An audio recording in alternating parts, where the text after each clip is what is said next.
guys, how are you doing? This is Roger Daringforth with Groovis Games Unlimited, and hopefully you maybe watched that introduction or setup, but if not, welcome. We're going to get into turn 1 of Dungeon Crusade, and as it said at the beginning, this is our upkeep phase. Upkeep phase that we would have to roll if, like, in upkeep, if we had any torches, we would have to roll a d12 to see if they would be put out, and so you would flip it over because your torch went out. So, of course, our heroes are just starting the game. They don't have any, they have no torches. Another thing that we would be doing in upkeep, if we would have any afflictions, such as bleeding, we would have to process that. If we have paralysis, we're going to lose some essence. The other ones deal mostly like in a dungeon. So our heroes are fresh. There's no afflictions we have to process in upkeep. So the big thing, though, in upkeep is, this is where we're going to put our mental caps on, and we're going to look at the dungeon and let's lay out our strategies. And that's something that I like about this game, and when I designed it, you really think. In upkeep, you really plan out your movements. You don't just send your heroes out. You think about what you want to do. You know, because you're controlling 6 heroes, and of course their fetch hound, Albus.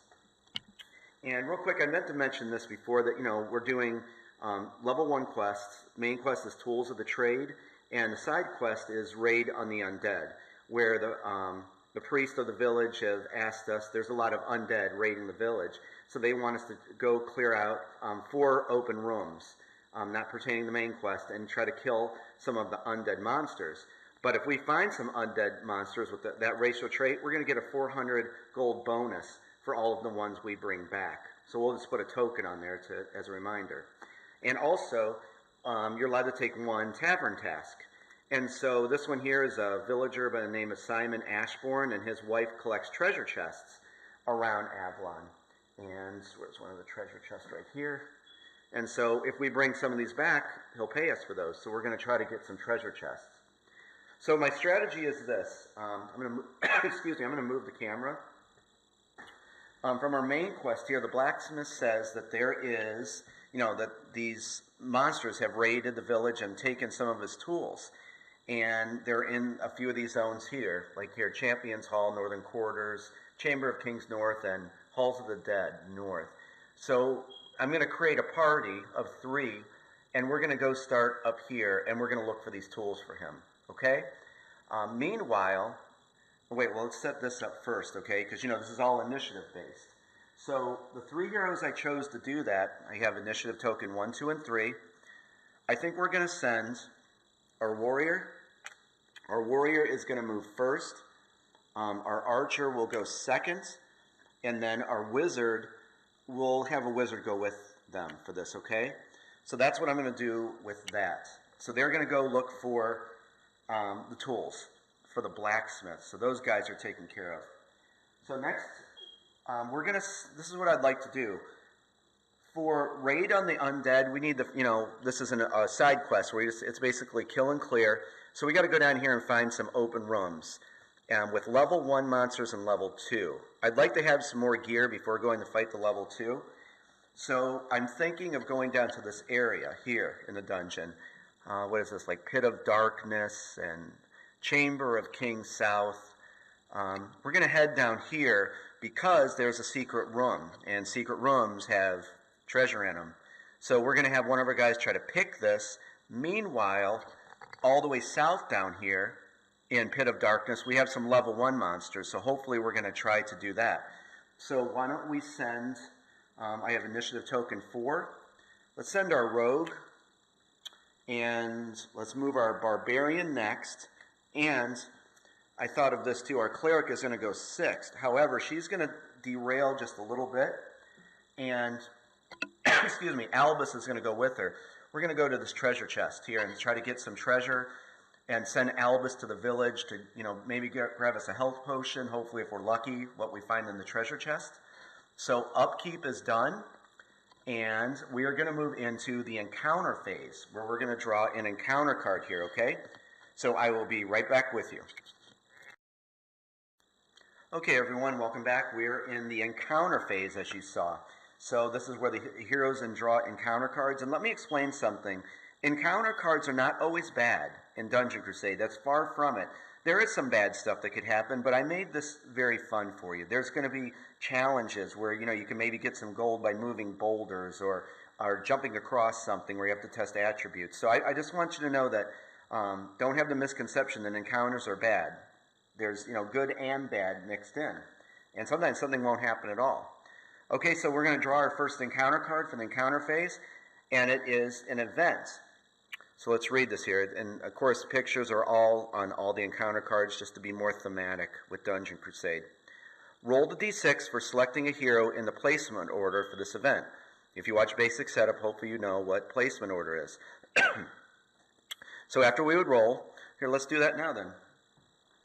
Okay, so let's see what hero is going to get picked for this. Let's roll right here. 6. Okay, this is going to be our Barbarian because he's in placement order 6. Okay, hero. From a hole near you in the dungeon floor, 2 huge rats come scurrying out at you. The hero takes the d8. The 2 rats are represented by the black and green d6. Pick 1 rat to combat first. Then roll the d8 and the rat's d6 together. Highest roll scores a hit. On a tie, the hero and the rat each take 1 damage. Each rat has 2 health. Okay, so, you know, heroes just got in there and maybe the Barbarian wandered off a little bit over here on the siege tile and 2 rats came out at him.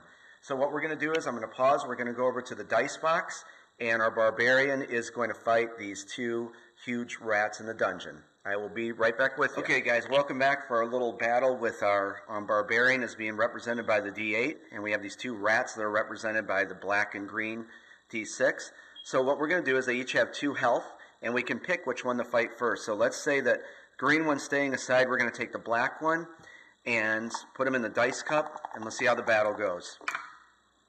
Okay, so it was a tie, and I believe it said what? On a tie, they each take 1 damage. So let's grab a health marker here for our rat.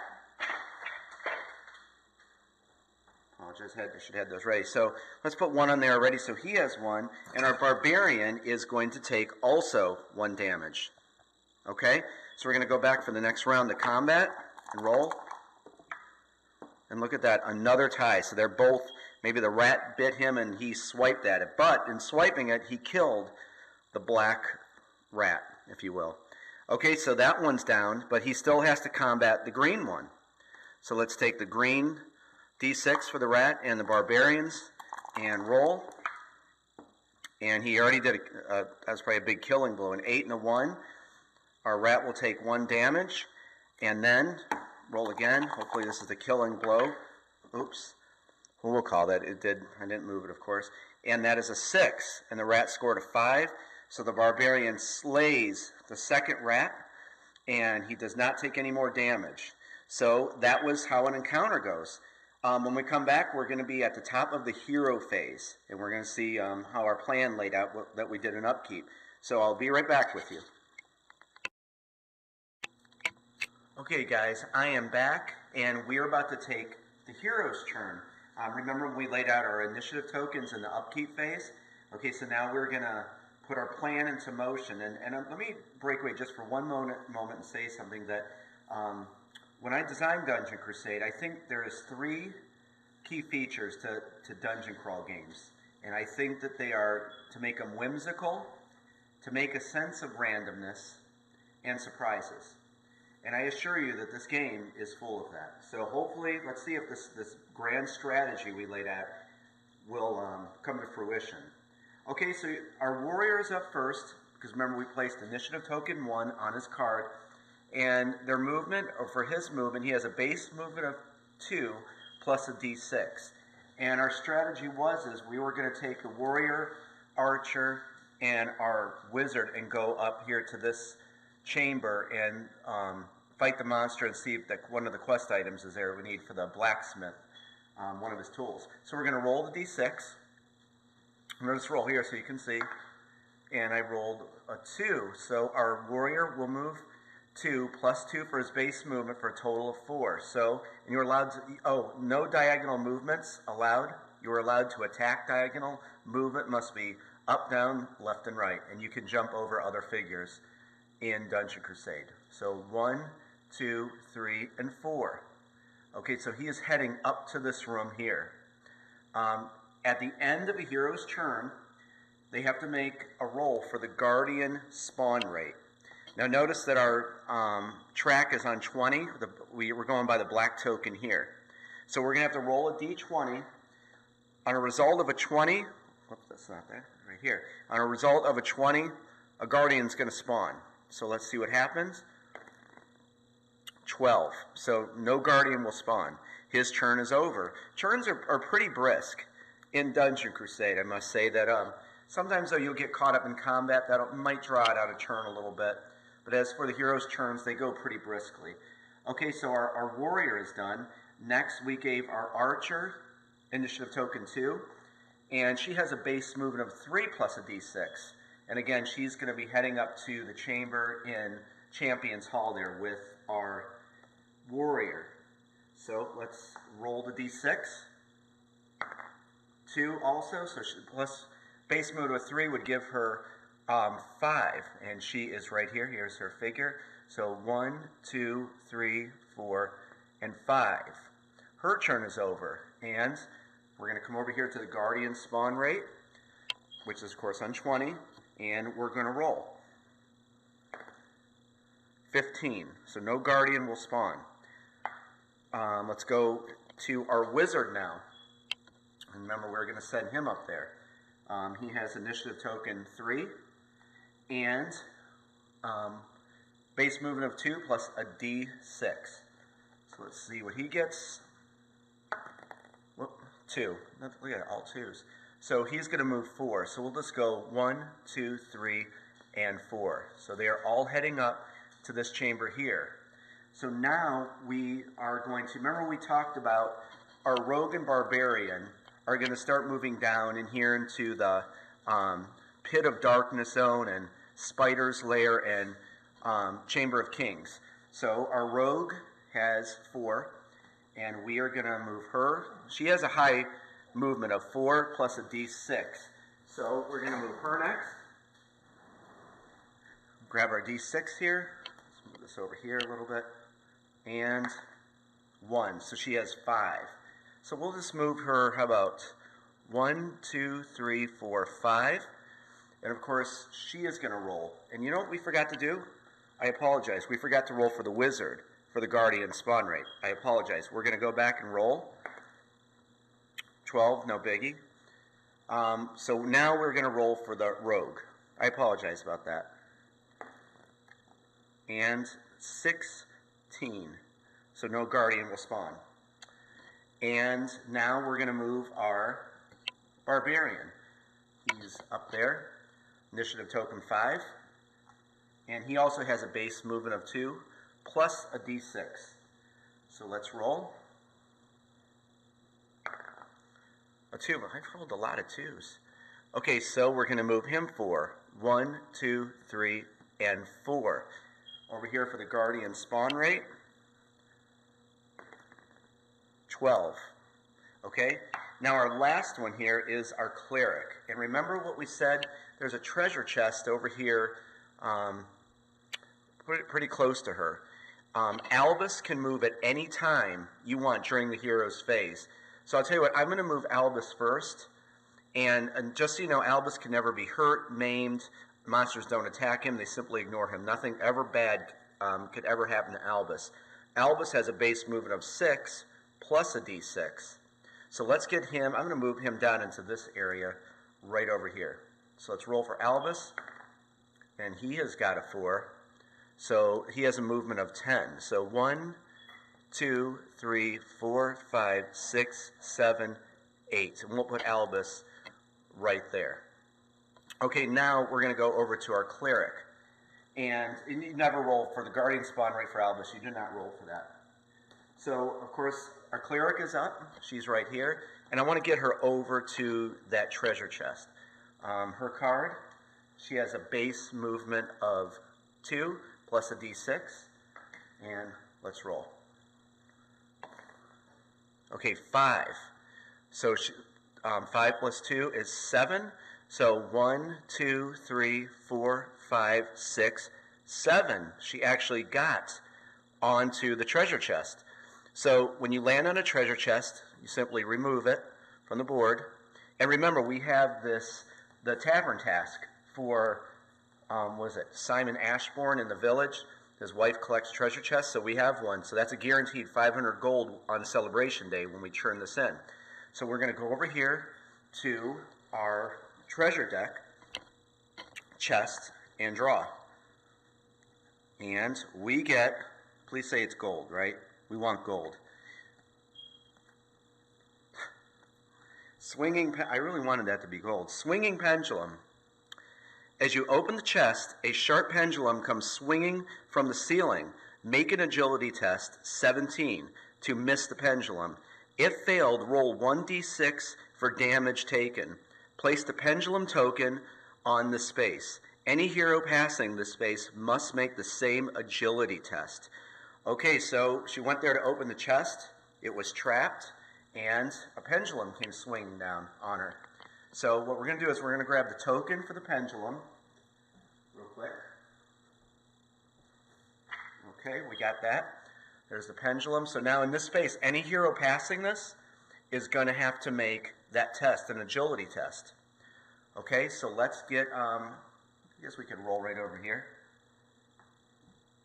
Where's the card at? So we have to, her agility, so it said make an agility test, 17. Her agility is not great at all. It's only a 2. So we're going to roll a d20. We're going to add 2 to this. She has to meet or exceed 17, which is listed on the card. This is going to be tough. So let's see what happens. Oh, it's behind the door. Look at that. 18. She did it. So 18 plus 2 is 20. She totally missed that pendulum. Traps, and there's a lot of traps that could spawn in the dungeon. Monsters, ignore those for gameplay's sake. Okay, and then last thing we have to do for her is roll for the Guardian spawn rate. So we take our d20 and roll. 14. No Guardian has spawned. Okay, that is the end of the hero's turn. We're going to come back with the monster's turn.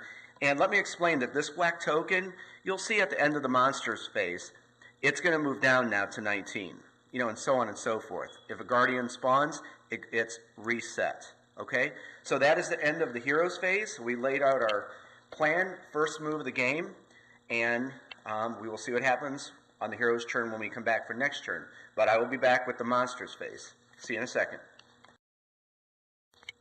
Okay, guys, we are at the top of the monster phase. Of course, this is the last phase for a turn, and as you know, when monsters, if you saw a setup, when monsters come into play, they go from left to right, and then, of course, if you run out of space, they'd go down, kind of like if you're reading, like a sentence. So it's at the top of the monster phase, and we're going to see how our minions are going to move, and you're going to actually see the patrol route system really in play right now. And again, what the patrol route system is, monsters have unpredictable movement patterns. You're never going to know where monsters are going to move, and you're not going to have to think for them. They think for themselves in Dungeon Crusade. All right, so first up here is our Goblin Spearman, and he's over there in the Ogre's Lair district. So let me explain when you do this. On all the monster cards, this is a vagrant minion. They come into the dungeon as vagrant. So they're just wandering around. However, they could be turned into a raiding minion, which that means they're going to head to the village and raid it. Okay, they're going to head out of the dungeon. So let's read this together here. On its turn, if this minion is a vagrant minion, roll the raid die. Remember at the beginning of the game, we had a d12? So for this game, for this scenario, we have to roll a d12 for this, because that's our raid die for this scenario.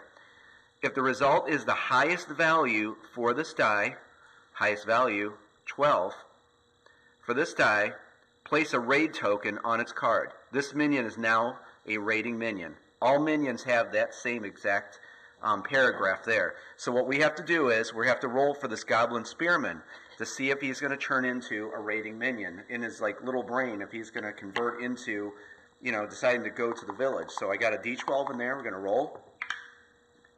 And a 2. So he is going to stay a vagrant minion.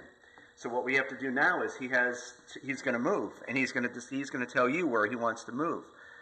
He has a base movement of 3 plus a d6. So what we're going to do is take the patrol route die right here. And as I said in one of my other videos, picture this as like inside their head. You know, this is like their AI. This is where they're thinking of moving. And we're going to take a D6, as it said, put him in our dice cup, and let's see how much he's going to move and where he's thinking of moving. Okay, so that's a lot of movement. That's 6, and on the orange patrol route. So let's go over and see. So he has a movement of 9. And so he is right over here, notice, and he's on this spawn point in this quadrant. Hopefully you watch the one setup and or the patrol route system, so I'm not talking Greek to you. That's a spawn point. Notice all the lines coming off of it. Those are patrol routes. So he's telling us he's going to move 9 on the orange patrol route. So, and to follow the line, of course. 1, 2, 3, 4, 5, 6, 7. Now you notice he's on another spawn point. He has 2 movement left, correct?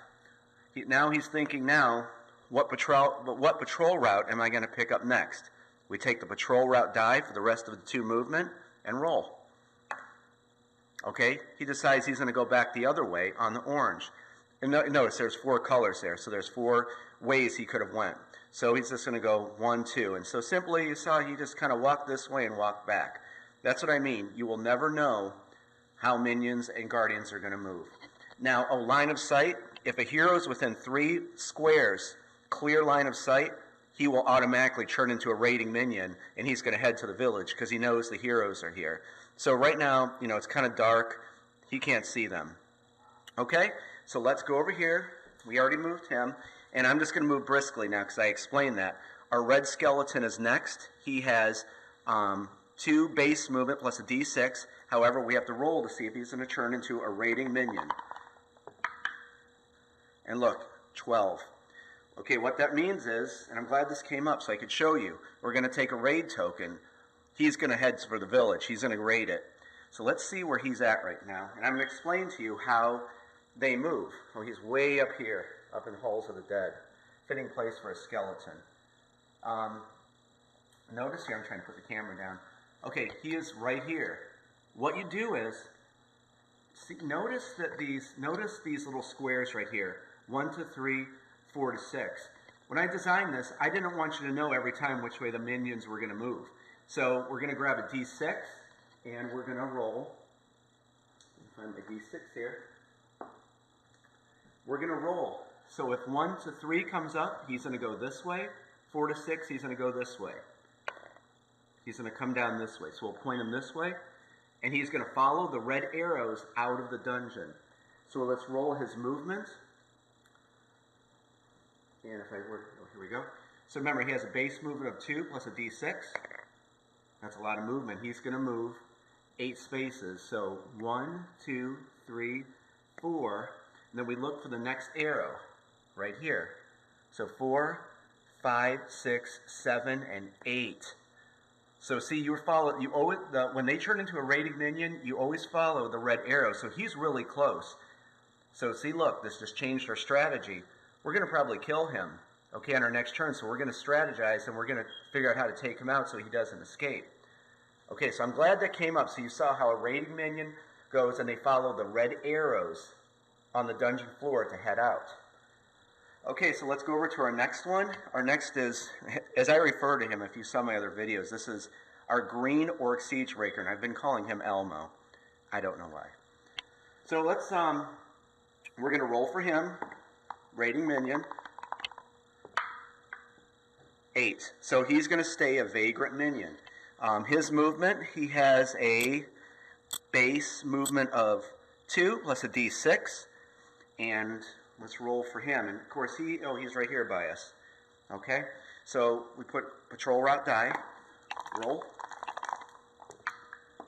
3. And he's going to go on the blue patrol route. So 3 and 2, so he has 5 movement. Now let me explain to you about corners. This was in another video that I would encourage you to watch if you haven't seen it yet. If you look way down there, see the little dots? There's a green and orange. Because you can't go any further in a corner. If a green would come up, you would follow the purple patrol route. If orange would come up, you'd follow the blue one. But case in point, he's deciding to go on the blue patrol route, and he's going to move 5. So 1, 2, 3, 4, and 5. So he shouldn't be a threat for right now. Of course, we don't know where he's going to go. Okay, we got 2 more monsters to go with. We have a cultist here, Cultist of Zool. It's actually a dungeon in Avalon on that map. Base movement of 2, D6. We're going to roll to see if she's going to be a raiding minion. 8. Okay, so she's going to stay a vagrant minion, and she's way up there in the cesspools north area. So let's see, patrol route die, D6. We're going to roll. So she decides she's going to move 7. She's going to go on the blue patrol route. So we're going to go 7. Of course, she's right here. And, oh, there's the dots I was talking about. Hopefully you can see that. See how the dot is on the purple patrol route? So we're just going to follow that quite simply.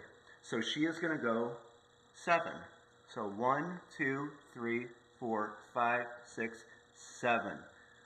So she's up there. Last one. Our green orc archer. Base movement of 3 plus a d6. We're going to roll to see if he's going to be a raiding minion. 1. Perfect. Okay, so let's get the patrol route die to see where he's thinking of going. D6 and roll. He's going to go on the orange patrol route. He's going to move 5 plus his base movement of 3, which is 8. And where's our guy at? He's over here. Okay, he's in Chapel of Light North. Okay, and he's going to go on the orange patrol route, 8 spaces. 1, 2, 3, 4, 5. Remember, he's on a spawn point. So what do? We grab the patrol route die, and he's thinking now where he's going to move next for the rest of his movement, which is 3. Okay, came up green. Green patrol route right here. 1, 2, 3. He ends his movement. Okay, remember what I said? The very last thing we do is Guardian spawn rate. Monsters phase is over. We've moved all our monsters, and we're going to move this down to 19 now. So I think you're starting to get how the Guardians will spawn into the dungeon. Okay, guys, that was kind of a cool churn. First churn, and look at all the stuff that happened. I hope you're liking this. This is the first really debut of gameplay of Dungeon Crusade. So much in store for us. Okay, guys, I'm going to break away. I'm going to start turn 2, and I'll be back with you. Talk to you soon. Bye-bye.